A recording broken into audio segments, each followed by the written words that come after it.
במקום היפה הזה הייתה פעם מסעדה. פעם. היא נסגרה לפני פחות משנה, היא פעלה פחות משנה, ככה זה עובד פה בארץ. לא סתם מסעדה, מסעדה של אחד מהשפים הידועים בעולם, רובושון, והיא פשוט פשטה את הרגל, כי ככה זה בישראל, קשה. במקומה רובע א', מסעדה כשרה, שזה קצת מוזר אחרי רובושון, אבל אתם יודעים מה הקטע הכי מוזר? שקוראים לזה רובע א', כי השף בא מאשדוד, וזה הומאז' לרובע א'. מה יש ברובע א' באשדוד שנעשה לו הומאז'? שלום. זה אמיתי? הכל אמיתי. תודה. זה האוכל? מרגיש לכם רוב הארץ? לא נראה לי. לא מאמין שאני קורא מה שכתוב פה. דגים, פחם ועבודת יד. זה מה שרשום פה. אני בא לי ללכת.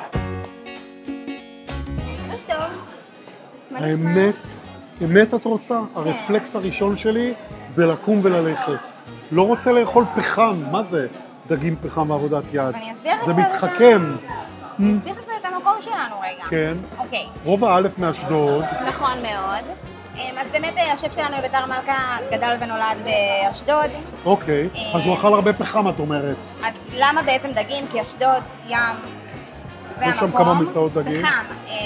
יש לנו כאן במטבח את הג'וספר, תנור גחלים, ולכן הרבה מהמנות עוברות דרכו, ולכן הפחם הוא חלק משמעותי מהמקום. אוקיי, מה אני אוכל? אוקיי, יש לך את הלחם, זה בעצם חלת בריאוש, עננית. קרה להסתתם מלחם כבר. עננית, אתה לא מבין, עם קרס מלמעלה של פרק ודוחן מלח גס. טוב, תביא. מה זה מרגז פורל? מרגז פורל.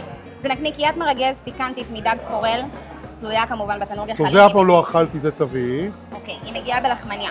מאוד ממליצה לך על מנת הדגל שלנו, החמוסטה ים. חמוסטה? כמעט כל קובה? שולחן יושב איתה, נכון מאוד. קובה מדג, ממולד בבר ים, מגיעה בעודף חמוסטה לימונית. לקחתי. 92 שקלים לארטישוק צלוי. זה ארטישוק מזהב. אנחנו מקבלים את הארטישוק מהשדה, מקלפים אותו כל יום, צולים אותו, לא, תביאי לי איתו ארטישוק של 92 שקלים מהשדה. ולפני שאני מתקשר לבנק לבקש משכנתה, תבחרי לי מהשלישייה. בת של מלך, את הריקוטה. נבחר לך, נעשה לך הפתעה. יאללה. משהו לשתות? אולי קוקטייל שלנו? אני מפחד לראות כמה עולה פה מים מינרלים מוגזים. לא, זה ממש כאן. תראי, אני מאוד אוהב נגרוני. זה מה שנעשה. אז אולי נעשה את הנגרוני של הרובע. של הרובע? כן, מגיע עם קונסומי עגבניות ושמן זית וזולף מעל. יאללה. וכמה עולה מים מינרלים מוגזים? לא מצאתי. חשוב לך כאן? איפה? 24 שקלים. דווקא זה זול 24. כאילו לא זול, סליחה, לא צוחק. יחסית בכל מקום אחר זה 29, 27, פה זה 24. אז ניקח מים מינרלים מוגזים. זה הנגרוני של הרובע? מהודר ברובע. וואו.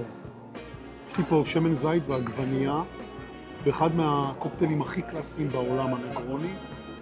מישהו במנהטן היה עורף את הראש למישהו, אבל איך הטעם? איך את אמת? אני מפחד לטעום. עדיין מרגיש נגרוני.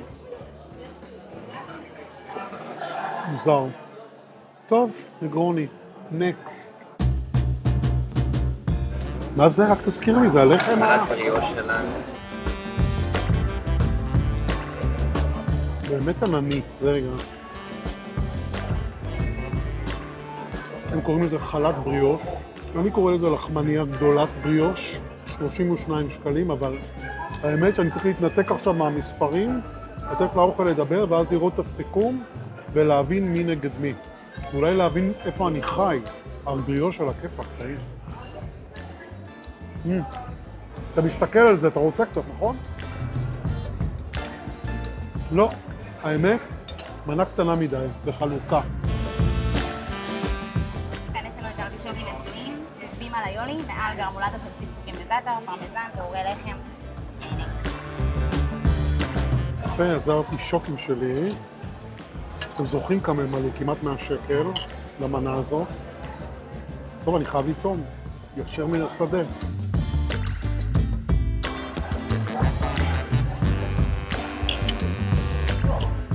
מנה מאוד טעימה.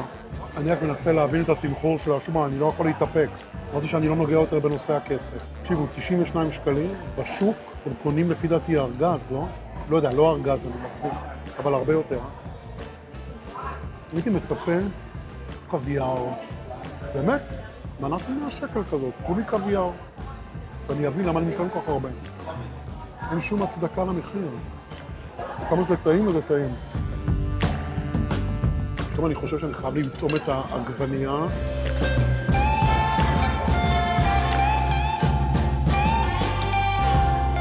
ציפיתי שהיא תהיה מגי, למרות שראיתי שהיא קטנה ושרי, והאמת שהיא חמצמצה. מה עדיף? זית? כן. נקניקייה. ארגז סורל. מדובר בנקניקיית דג, באמת קצת חריפה, מה שהפך אותה לשם ארגז. מרגישים שהיא נטחנה באמת במקום, אין לי ספק. טעמים עזים של דג. אבל כל הביס הזה זה ביס מאוד פשטני, וכשאני אומר שאין פינס, אני מתכוון שאתה יושב במסעדה כזאת, אתה מצפה שתהיה הברקה לשף. אם אני כבר משלם כל כך הרבה כסף פה על האוכל, יופי, אז יש לך הברקה לעשות במקום הנקניקייה רגילה, נקניקיית דג. זה רק ההתחלה. אקסקיוט משהו יוצא דופן. ולשים לי קצת כוסברה למעלה ובצל, it's not good enough. למסעדה כזאת שמתיימרת. בינתיים המנות בינוניות. מקווה לשינוי. איך המנה? הם יודעים, את תראי בביקורת. אוהבים את הערוץ שלי? בואו תראו לי אהבה, תעשו סאב, מנוי, תלחצו על הפעמון לקבל עדכונים. יש גם דרך מתוחכמת להראות לי תודה. כן, יש לנו את החמוסטה ים, רוטב של חמוסטה קלאסי, לימוני, עקרו בעצמם ממולד בבר ים. נחמד. טוב, זאת מנה ראשונה שמראה איזשהו סימן של הפתעה, וחשיבה מחוץ לקופסה. אמר ניב בלי לטעום, בוא ניתם עכשיו.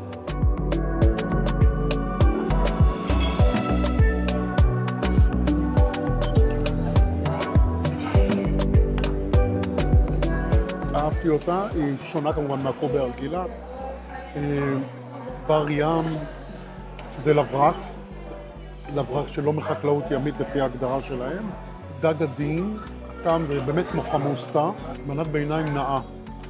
נאה בעיניי. אתם מתים שאני אגיד לכם כמה היא עולה, נכון?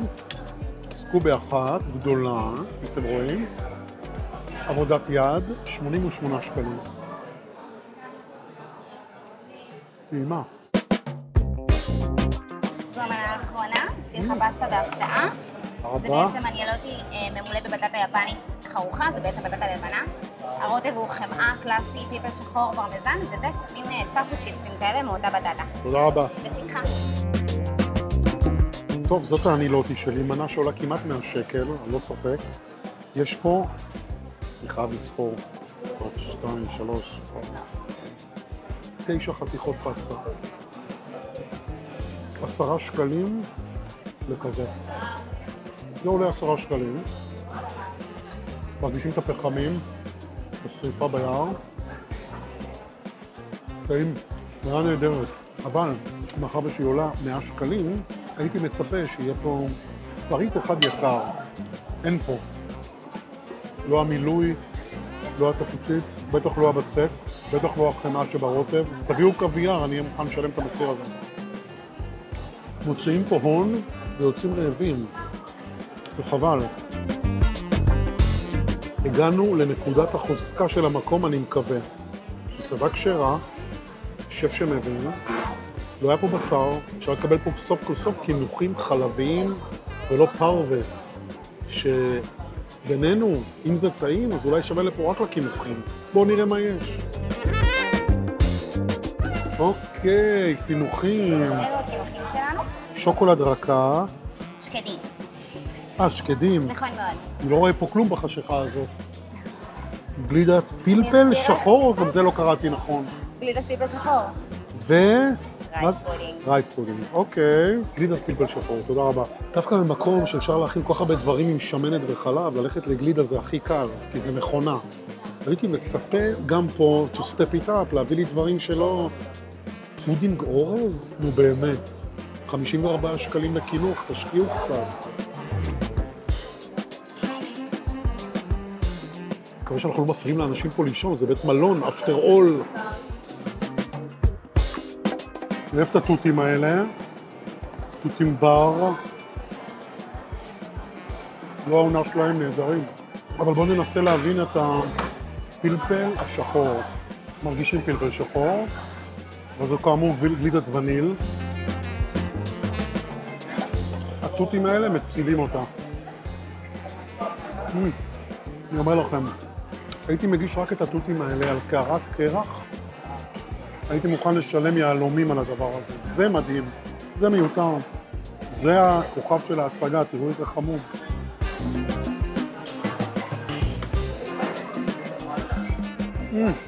חשבון. תודה רבה. אנחנו מגיעים ל-525 שקלים, כולל הארטישוקים שעלו לי 92 שקל, והנילוטי שעלה 96 שקלים ל9 חתיכות פסטה. נתחיל בזה שהמסעדה הקודמת של אותו שף, וינונה פוראבר, קיבלה ציון בשמיים אצלי. אבל פה משהו השתבש. דבר ראשון בתמחור, אל מול גודל המנות, ושנית, מה קרה לשף? שף שממציא דברים, חושב, מרכיב יצירות, פה הגענו לבנליות מכעיסה. אף מנה לא מעניינת, כולן שיעתוק חיוור ומוכר. אני קורא למקום להתעורר ולשנות כיוון. אשמח לחזור לביקורת חוזרת. 5.5 במדד שלנו.